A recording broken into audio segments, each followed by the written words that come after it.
అంటే అది అంటున్నాను, ఏంటి ఇవన్నీ? దానికి పోటీ పడి మాట్లాడడం ఏంటంటే నాకుండే ప్రజలు అర్థం చేసుకోవాలి. మీరు మంజీరాకు తీసుకున్నప్పుడు నేను వెల్కమ్ చేశాక తప్పులేదు. దేవాదులు ఇంకా ముందుకు తీసుకెళ్ళండి, నీళ్లు తప్పే ఉన్నట్లు. ఉండేది ఏదైతే కృష్ణాలో నీళ్లు తక్కువ ఉన్నప్పుడు పైన కడితే ఇంకా నష్టం. అది ప్రొటెక్ట్ చేసుకుంటూ కృష్ణా డెల్టాని ప్రొటెక్ట్ చేసుకొని గోదావరిని అనుసంధానం చేసుకోగలిగితే రాష్ట్రంలో ఇబ్బందులు లేవు.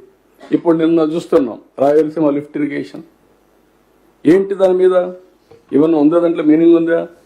వీళ్ళు చేసిన పని మీరు చూస్తే ఎంత ఒక అబద్ధాన్ని 100 సార్లు చెప్తే నిజమైపోతుందని ఇష్టానుసారంగా మాట్లాడతారు.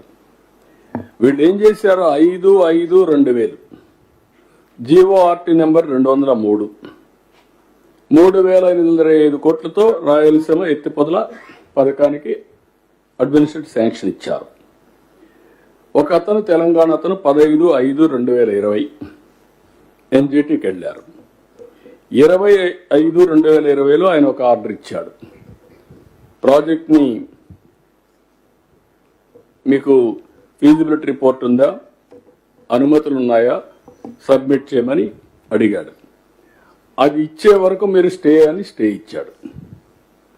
13/7/2020 మళ్ళా వీడిపోయి అడిగితే దానిపైన పాక్షిక సవరణ ఇస్తూ ప్రాజెక్ట్ నివేదిక డిపిఆర్ పిలవండి, టెండర్లకు పిలవండి చెప్పారు. దాన్ని అడ్డం పెట్టుకొని వీళ్ళు మొత్తం వర్కే స్టార్ట్ చేశారు. 29/10/2020 మళ్ళా ఎన్జిటి కంపల్సరీగా మీరు ఈసీ తీసుకోలేదు, ఎన్విరాన్మెంట్ క్లియరెన్స్ స్టాప్ చేయమన్నారు. స్టాప్ చేశారు.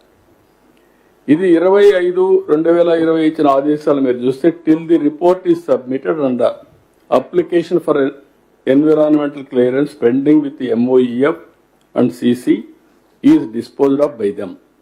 The state of Andhra Pradesh is directed not to proceed with any work on ground in the guise of preparation of DPR for this Rayalaseema lift irrigation scheme అని ఇచ్చి మళ్ళీ 22/3/2024 DPR లేకుండా మీరు పనులు చేశారు కానీ ఫైన్ వేశారు. 2,65,00,000 వేశారు. వాస్తవాలు ఈ విధంగా ఉంటే చిల్లర రాజకీయాలు చేయడం ఏంటండి? మీరు అధికారంలో ఉంటే ₹1 ఖర్చు పెట్టలేదు. దీనిపైన ఏం చేశారు? అనవసరంగా పెట్టి ఒక 900 కోట్లు కాంట్రాక్ట్ పే చేశారు. ఇవి కాకుండా అనుమతులు లేని ప్రాజెక్టులు వీళ్ళు స్టార్ట్ చేసి దానికి ఒక 2,000 కోట్లు 2,500 కోట్లు పే చేశారు. దానికి ఒక 100 కోట్లు ఫైన్ వేశారు. ఎన్జిటి 25 కోట్లు గవర్నమెంట్ డబ్బులు కట్టారు. అంటే ఏంటి ఈ విచ్చలవిడితనం ఏంటి? వీళ్ళు చేసే పనులు ఏంటి? ఇప్పుడు ఏమంటారు? మేమేదో రాయలసీమను ఉద్ధరించాలనుకుని మా రామానాయుడు గారు ఎక్స్ప్లెయిన్ చేశారు. మొత్తం ఎంత ఉంటుందంటే వీళ్ళు పెట్టిన లిఫ్ట్ ఇరిగేషన్ చేయడానికి 34 TMC. మన వాటా ప్రకారం మనకు వచ్చేది 22 TMC. ఇప్పటికే ముచ్చుమర్రు ఉంది అక్కడ. దాని ద్వారా నీళ్లు తీసుకోవచ్చు. నువ్వేదో పెట్టేశాను, నేనేదో పెట్టేశాను, రాయలసీమకు అన్ని న్యాయం జరిగిపోయింది. రాయలసీమ పోయి చూస్తే ఎవ్రీ రిజర్వాయర్ నీళ్లు కట్టాం, ఎవ్రీ రిజర్వాయర్ని పూర్తి చేశాం. ఎప్పుడూ రానటువంటి బ్రహ్మసాగర్ కూడా నీళ్లు ఇప్పించి పూర్తి చేశాం. ఈ సంవత్సరం 17 TMC 18 TMC నీళ్లు బ్రహ్మసాగర్లో ఉన్నాయి. That is our commitment. Sir, Sambasivarao here from Hindu.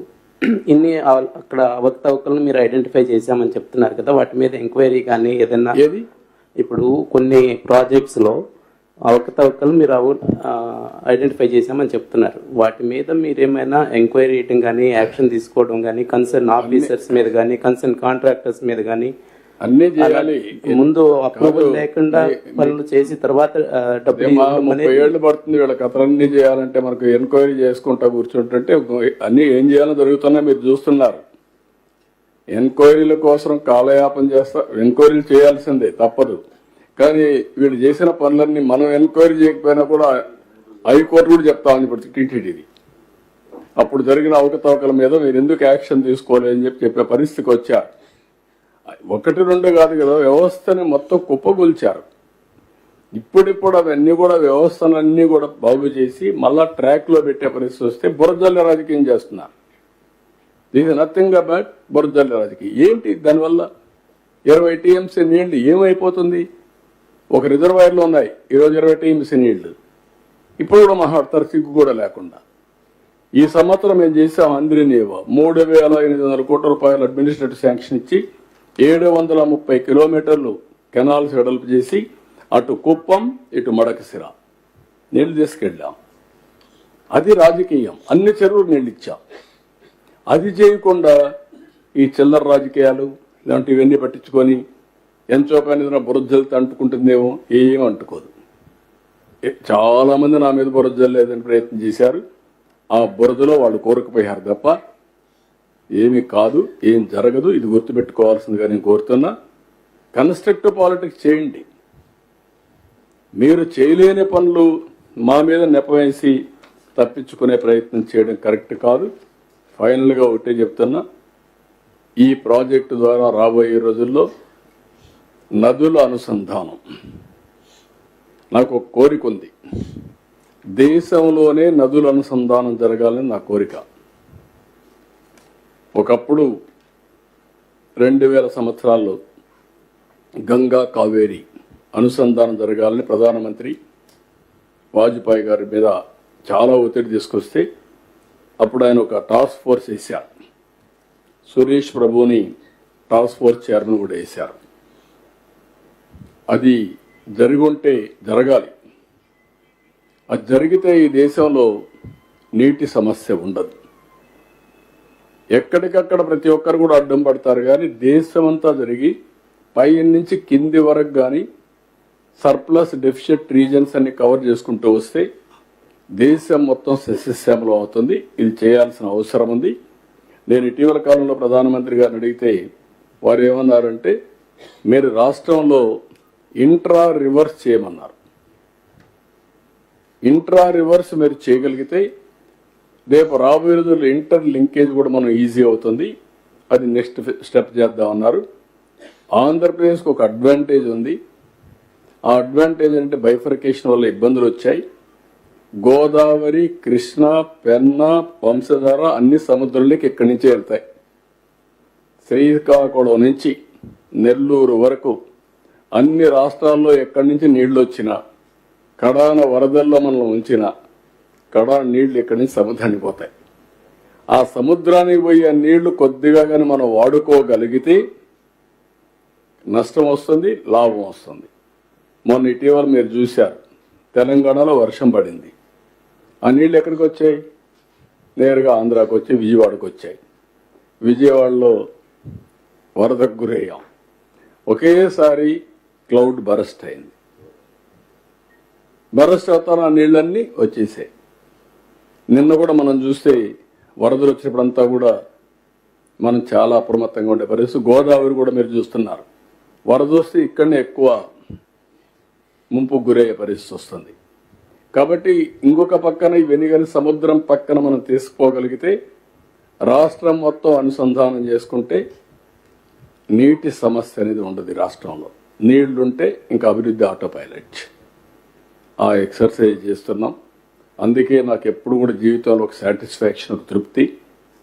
All projects ఈరోజు ఈ రాష్ట్రంలో కట్టిన ప్రాజెక్ట్స్ అన్ని నా సుదీర్ఘ రాజకీయ జీవితంలో మోస్ట్ ఆఫ్ ది ప్రాజెక్ట్స్ నేనే స్టార్ట్ చేశా, నేనే పూర్తి చేశా.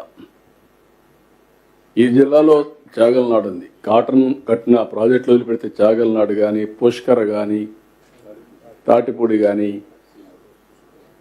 పురుషోత్తపట్నం కానీ, పట్టిసీమ కానీ, ఒకటి కాదు, ఎవ్రీ ప్రాజెక్ట్. ఉత్తరాంధ్రలో ప్రారంభించిన ప్రాజెక్ట్స్, పాత ప్రాజెక్టులు కొన్ని వదిలిపెడితే ఇక్కడ అన్నీ నేను ప్రారంభించాను. నేను మద్దు వలస దగ్గర నుంచి ఆల్మోస్ట్ ఆల్ తోటపల్లి, మద్దు వలస, అదే మరి మన తారక రామ, అన్ని సూరంపాళ్ళు అన్ని ఇక్కడ కూడా ఇక్కడ కట్టిన సూరంపాళ్ళు అన్ని కూడా నేను వచ్చినాక కట్టినట్టువే. అన్ని ఒకటి కాదు, అన్ని రాయలసీమలో అన్ని ప్రాజెక్టులు రాయలసీమలో అయితే I can say Gollapalli, Marala, Cherlopalli, ఆ పక్క పోయే కొందికి మొత్తం ఆల్ గండికోట అయితే ఎన్టీఆర్ కట్టారు. తర్వాత ల్యాండ్ అక్విజిషన్ అనేది ఫైనలైజ్ చేశాం. ఆల్మోస్ట్ ఆల్ ప్రాజెక్ట్స్ అన్ని, ఈవెన్ సోమసల ఎక్స్పాన్షన్ ఎన్టీఆర్ చేశారు, కందులేరు ఎన్టీఆర్ చేశారు.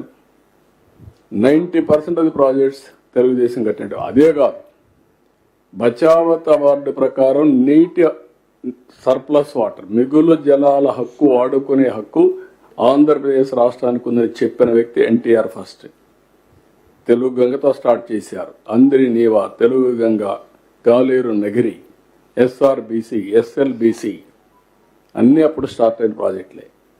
ఇప్పుడు ఎవరికి ఈ ప్రాజెక్టులు అర్థం కాదు, జాగ్రఫీ తెలియదు, రాజకీయం మాత్రం చేయాలనుకుంటారు. ఇది కరెక్ట్ కాదు.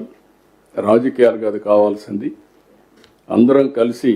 నేను అందుకే నిన్న కూడా చెప్పాను,